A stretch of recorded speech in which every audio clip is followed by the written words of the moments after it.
You've got to beg just to get in line. The fights, the lies, I just tried to be good. You've got to break to get out of the woods.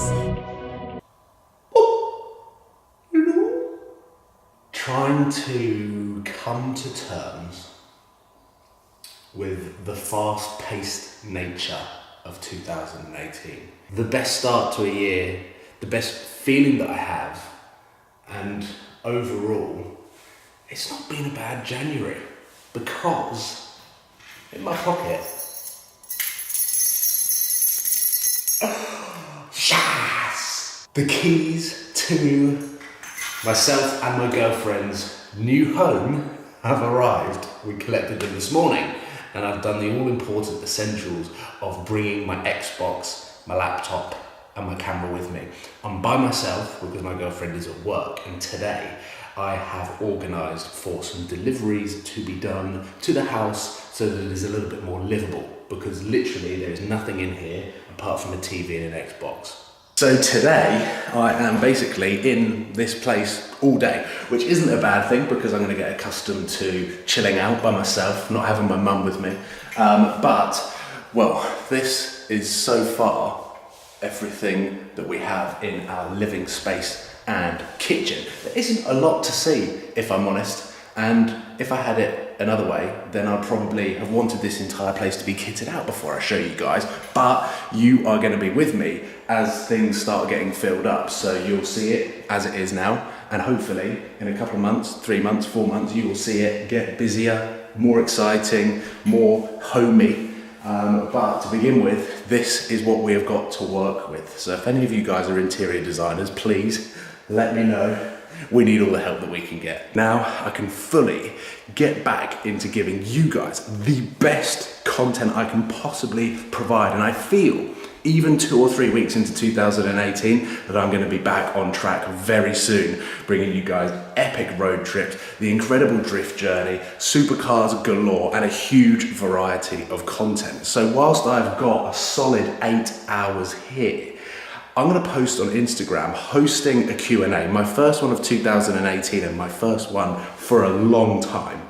And we're going to try and answer as many questions as possible so that I can give you as many answers as possible around YouTube, around property, around cars, whatever it is you want to know. We're going to do this semi-live because I haven't posted a picture on Instagram yet. So I'm going to do that.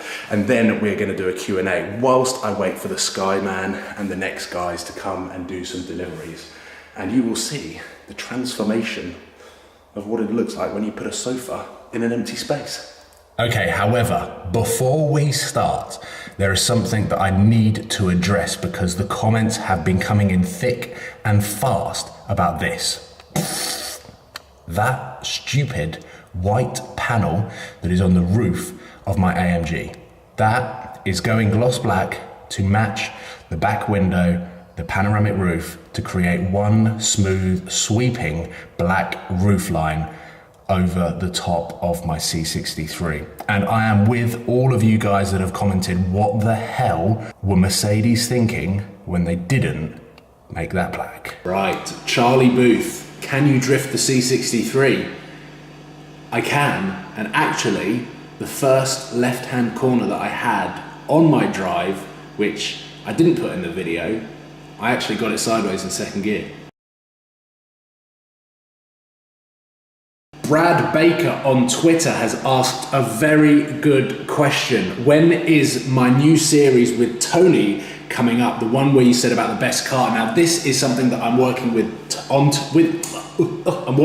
Tony on coming up with a sensible buyer's guide to different price brackets on Auto Trader. I spend all of my time when I'm not doing anything on Auto Trader, piston heads, or playing CSR2. However, I thought that I sensibly showed what it was like actually going to buy a C63 when I went down to Romans and then went to Tony's after, and we discussed about depreciation, everything like that. So Brad, fantastic question. I'm hoping to pick this series up in the first couple of weeks in February. And what we're going to be doing is myself and Tony are going to be talking about a specific price bracket. Tony has got all of the industry knowledge. I've got a fair amount of market knowledge and automobile knowledge. So hopefully combined, we can come up with a sensible series talking about what is the best car that you can buy for £5,000, for £10,000, for £1,000, for £25,000. So that is something that I'm working on and hopefully can spread it across an entire year of 2018. Who doesn't want to see more Tony? Right, I thought that I heard a van, and the thing with these very high windows is that I can't see out of them. So I have to jump up. Great designing! But let's carry on. There's a good question here from Tom Denny, who has asked me whether I would get a left-hand drive Murcielago if it was cheaper than a right-hand drive, or would I pay extra for right-hand drive? And I think with the Murcielago, because this car is going to be my special car, the one that I drive every now and again, and it is also going to be my pride and joy, I don't necessarily think it matters as a driving experience whether it's left-hand drive or right-hand drive in the UK. If the right car came up in left-hand drive, in a good condition, mechanically sound, I would buy it. I wouldn't think twice about buying a left-hand drive car because I'm not going to do the daily stuff like going into car parks and trying to reach across to get parking tickets.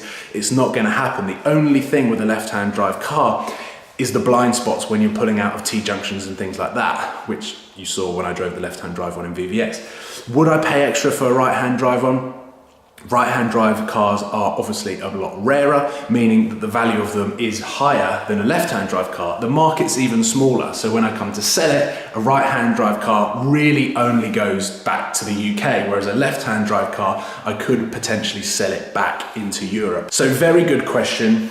I would buy a left-hand drive Murcielago if it was the right car, and I would probably want to buy a left-hand drive car over potentially spending a little bit more money on a right-hand drive car. Let's have a look at what is going on Instagram. Now this is the first time that I've gone on Instagram, so there could be 5 questions, there could be 105 questions. There's 308. 308 questions in an hour.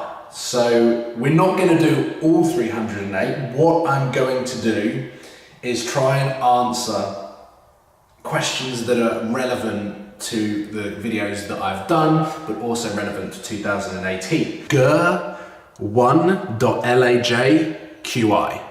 And that is, where do you see yourself when you're going to be 30? In brackets, probably a pro drifter. And actually, this question is so relevant because I turned 27 last week. I've got 3 years. Now, when I was 18, 17, the only goal that I had was I wanted to have a Lamborghini by 25. That was all. So when I hit that goal just before I turned 25, I sat around scratching my head quite a lot, not really having a direction, not really knowing what I wanted to do, not knowing what I wanted to do with YouTube. And because I enjoy making videos so much, bringing you guys in on my life, everything that I get up to, documenting my supercar ownership, my road trips, everything that happens on YouTube or what happens in my life that is exciting enough, I tend to film. And like this, I'm standing in my living space with no sofa. This to me is incredibly exciting, and hopefully you guys can get as excited as I am about this move. Now, going back to where I want to be when I'm 30 years old, and that does come down to last Sunday's video announcing that I wanted to become a professional drift car driver. This is not entirely narrowing it down to be performing in Formula Drift in Japan. The idea of learning to become a professional drift car driver, potentially competing in some form or some capacity in the next couple of years or so, is so that I can implement it into the videos that I already make. When I drive across Europe, or whenever I go on an international media drive, or whether I test drive a car, the fact that I will have the skill set to be able to take a car sideways, hopefully will massively improve my videos, it will massively improve my driving, meaning that you guys get better quality content rather than me jumping in an 812 Superfast like I did last year and had no idea how to drive it, no idea how to handle it. In 12 months time, even less, I want to be able to jump in an 812 super fast, know exactly how to drive it, treat it like my bitch, and have it drifting everywhere through the videos. That is exactly why I announced that I wanted to be a professional drift car driver, because the opportunities to do stunt driving, the opportunities to drive live in events like Goodwood Festival of Speed, they are all incredible video opportunities that by the time that I am 30, I want to have the coolest YouTube channel or the coolest, I don't know what it is. What is it going to be when I'm 30? What is it going to be in 3 years' time? I would love to still have my YouTube channel, and I would love to make Gymkhana style videos, but in a LaFerrari Aperta. Ilias_Moss. Will we see a video in 2018 of you sliding your C63 around your LP640? Yes. And the Skyman's here. We're getting internet. Yes!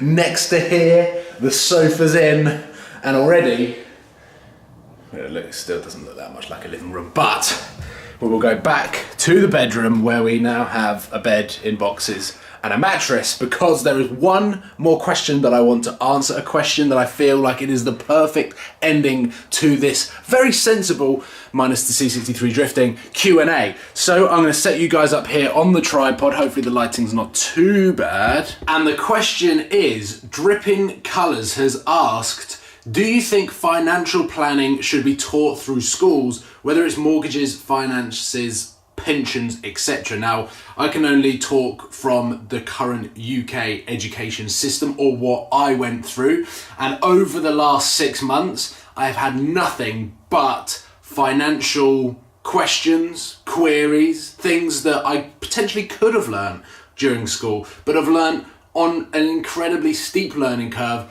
as I've been trying to sort this place out. And I think the craziest thing looking back at school is the amount of junk that I learnt that I haven't used. When are you ever going to use the likes of find X in a triangle? This is not to dishearten anyone that is currently in school, because one of the things that I stuck to my guns with is working hard to set myself up to do whatever I wanted to do later in life.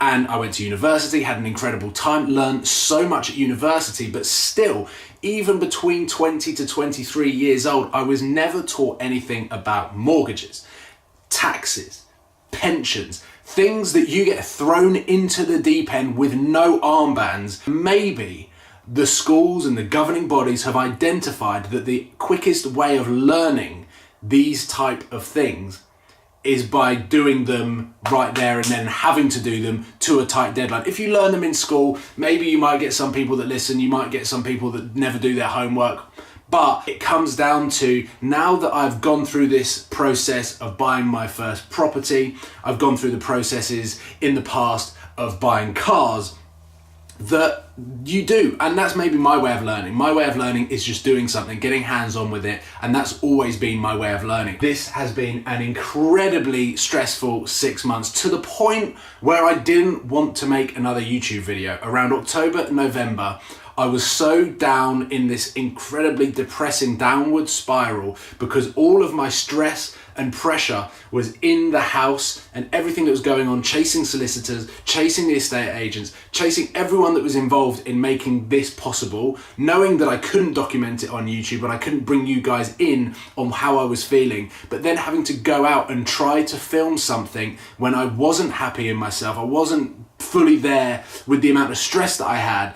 And you probably saw that in the videos that I was making in September, October, November, that I was struggling. And to now feel completely relaxed and excited, apart from the fact that I've got to build this bed with my own hands, it just feels incredibly relieving, I think is the best way to describe it. So yes, I do believe that we need to be taught the basics in school about how to save money, pensions, jobs, taxes, self-employment, and mortgages, because it is all important, and these are all things that everyone is going to have to go through at some point in their life. So I'm going to grab this back and move back into the echoing room, because I'm now going to start editing this Q&A. But that finishes off and rounds off the first Q&A of 2018, and there were so many questions. I wish I could answer them, or I could almost do an entire series throughout January of answering all of the incredible questions that you guys had submitted on Instagram and Twitter. Hopefully you guys have an amazing weekend. There are some freaking awesome content, nearly swore there, coming soon, because I'm jumping on a plane tomorrow with a few familiar faces you will know. And we're going to be driving a very interesting car of 2018, but there is also a lot more happening in the following week, starting at Dub Customs. So, ladies and gentlemen, thank you so much for tuning in. Hopefully you've watched and enjoyed this Q&A. Let me know if you want to see more Q&As, and if you have got any burning questions, then please comment below or slide into my Instagram DMs, and I will do my best to answer them privately, or potentially make another one of these videos. But right now, my laptop is on, Premiere Pro is loaded. I have already got quite a few of the files in that I'm editing. I'm starving, it's 3 PM, all of the deliveries are here, but over time. Cảm ơn các bạn đã theo dõi. Các bạn hãy bấm like, comment và hãy bấm nút đăng ký để ủng hộ cho kênh mình nha.